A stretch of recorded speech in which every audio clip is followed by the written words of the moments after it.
Should Manchester United or Spurs be able to qualify for the Champions League for next season if they win the Europa League, despite having such poor seasons in the Premier League? Hey guys, welcome back to the channel, welcome to another video. Today's video stems from a very interesting debate that was made on beIN Sport, where alongside Andy Gray and Richard Keys, Arsene Wenger was a guest in which the topic of the Europa League was brought about. And the topic basically stems from, with Manchester United and Tottenham having such poor seasons in which they are basically very near the relegation zone, should they still be able to play Champions League football for next season if one of them is to win the Europa League? Now, of course, at the time of recording, we don't know the result of the second leg in the Europa League, but it does look like it is heavily favourable that we are going to see an all-English tie in that competition's finale. Man United go into their second leg against Bilbao at home with a 3-0 advantage. Tottenham travel to Norway to face Bodo Glimt after a 3-1 victory in the first leg. It's very likely both teams are going to meet each other in the final. It's going to set an all-English affair up for then. Of course, it is Spurs, so you can't really take anything as a foregone conclusion or anything for granted. So we wait and see on that one. But it did raise the question in the beIN Sport studio of whether or not they should be allowed to qualify for the Champions League despite winning the Europa League. I want to gauge you people's thoughts and comments and things on this. So please do hit up the comment section below. Let me know what you guys are thinking and feeling down there about this interesting topic, and don't forget to also like the video and also subscribe if you are new. All of those things will be greatly appreciated, so thank you very much in advance for that. And now we're going to get into the conversation ourselves. Should both Tottenham and Man United qualify if either one of them wins the Europa League this season? I don't remember this being a conversation that has been made before. I really don't. And I'm sure there have been countless examples of teams, not just in England, but around Europe, that have maybe finished outside of their designated places for Champions League football, gone on to win this kind of competition, and therefore qualified for the top tier European competition for the following season. I don't personally get why this conversation is happening. These are the rules. And until they are not the rules, I don't think we should really be debating it. I really don't. The rules are set in place. Atalanta won the Europa League last season. They qualify for the Champions League. I think Sevilla did it. Well, Sevilla done it a number of occasions, but Sevilla did it a couple of years ago, and I believe they finished 12th. Now, unless they're having the same conversations in their own country, unless the Spanish media is talking about how maybe Sevilla didn't deserve it for finishing 12th, I will stand corrected. Maybe this is an English media thing. Maybe this is an English media thing, and maybe it's only the English media that are talking about it because the prospect is likely that two English teams that are both finishing really low in the domestic table right now are going to be competing for the second tier European competition this season. If it is just purely a national thing, I'll stand corrected. If not, I find it quite somewhat hypocritical that we've not had this discussion beforehand, we've not said anything about this before, and yet we're having these kinds of discussions. I've seen it on a few occasions, teams not qualify for their designated places but still manage to qualify through the means of winning a trophy.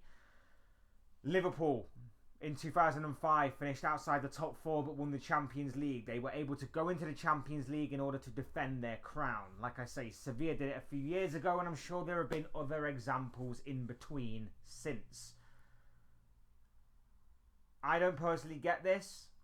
United and Spurs, if they are to meet in the final, one of them deserves to be in the Champions League for next season for winning this competition.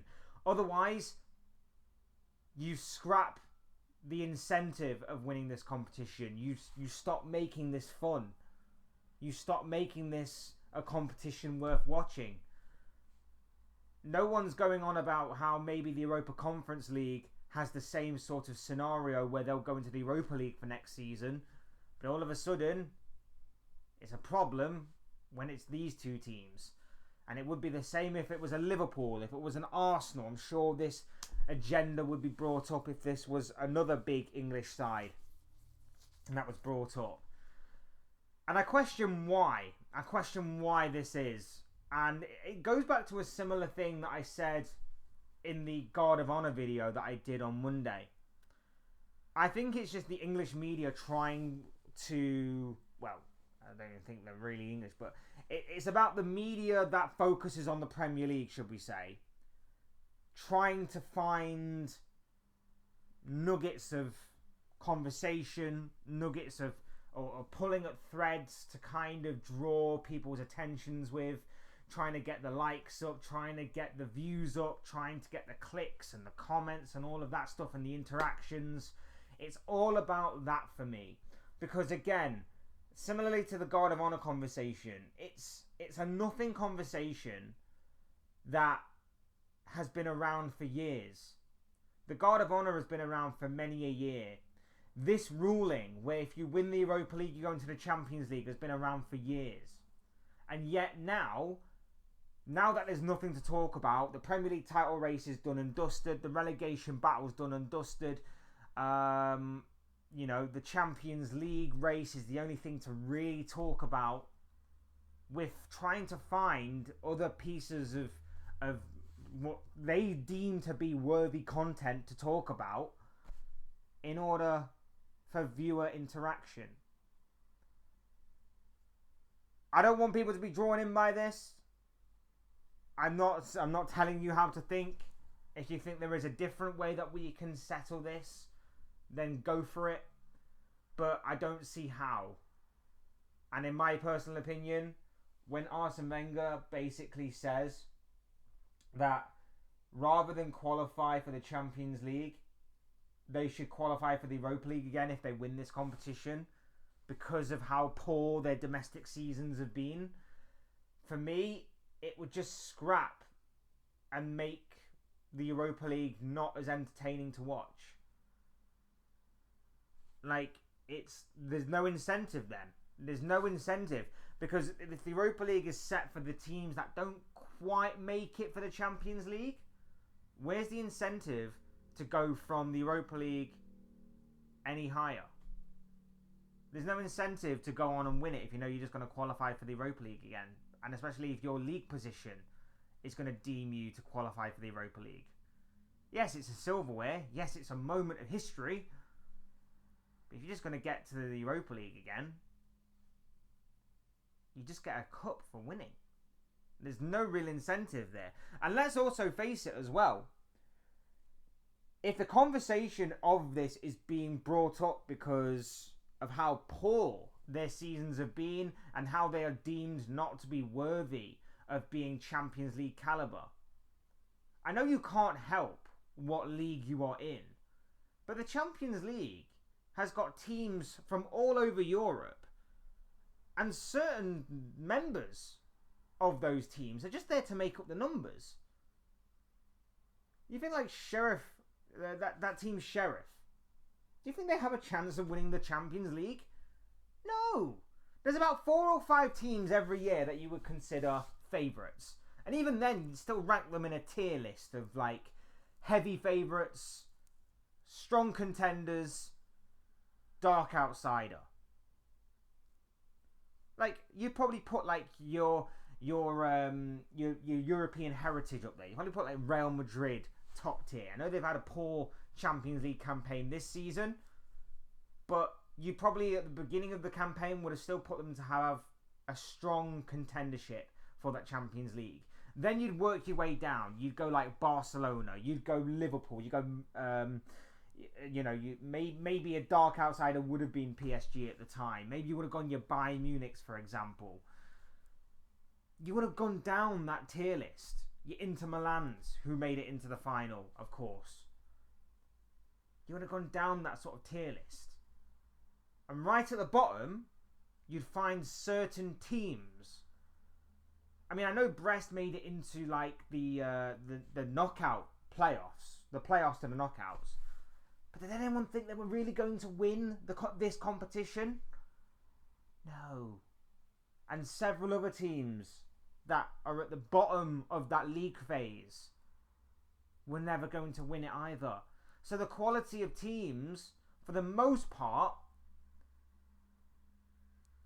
you could argue is Europa League level.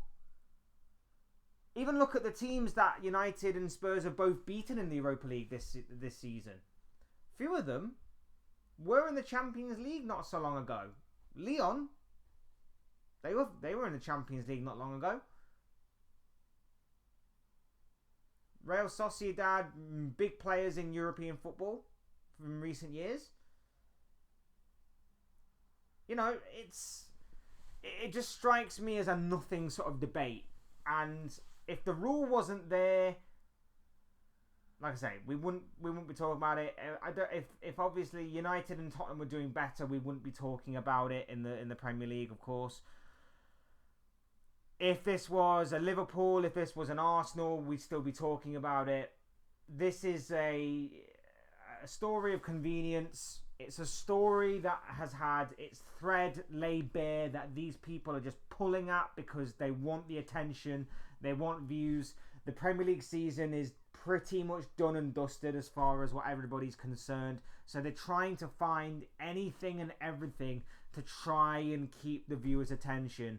And, you know, me doing a video on it is obviously them winning, and I understand and 100% get that.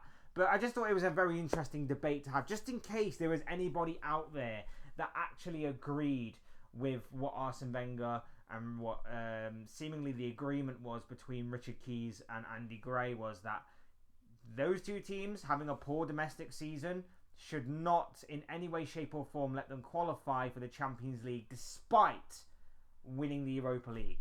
It just baffles me and it confuses me that this is even a topic of conversation. We've never seemingly had this conversation before. We've not done it to other teams from across Europe. Again, if there are stories out there from, you know, the Spanish media or the Italian media or whichever media's won this competition but not had a good domestic season and have questioned why that team is going to be qualifying for the Champions League ahead of certain other teams for the following campaign, I will stand corrected and I will then call it all out for what it is. But this just strikes to me as the English, as the Premier League sort of media trying to create a mountain out of a molehill, a story out of nothing. And that's just the way that I see it. The rule is there for a reason. The rule is to incentivize the winners of the Europa League to maybe go on to bigger and better things for the following campaign. The rule is there to, of course, allow an opportunity, a second gateway into the top tier competition of European football. And until that rule is not there, we shouldn't be debating things like this. There you have it. Those are just my thoughts, comments, opinions, predictions, feelings, whatever you want to call it on this particular topic. I want to know what you guys think, so leave your thoughts, comments, opinions, predictions, feelings, whatever you want to call it down below on this particular story. Hit the like button if you haven't already. Subscribe if you are new or want to see more content like this. Both things will always and forever be greatly appreciated. And as always, thank you all so much for watching and listening. I've been Fletch. This has been another Fletch Talks video. Thank you all for your brand new or continued support to the channel. Whichever one it is, it means a really, really big deal to me. So thank you, thank you, thank you. Can't thank you enough, guys. You are absolutely awesome. Will always be appreciated and never taken for granted. I will speak to you all again soon in another video or live stream or whatever it may be. Cheers, guys. Thanks everyone for watching. Take care. Enjoy the rest of your day. Speak to you all again very, very soon.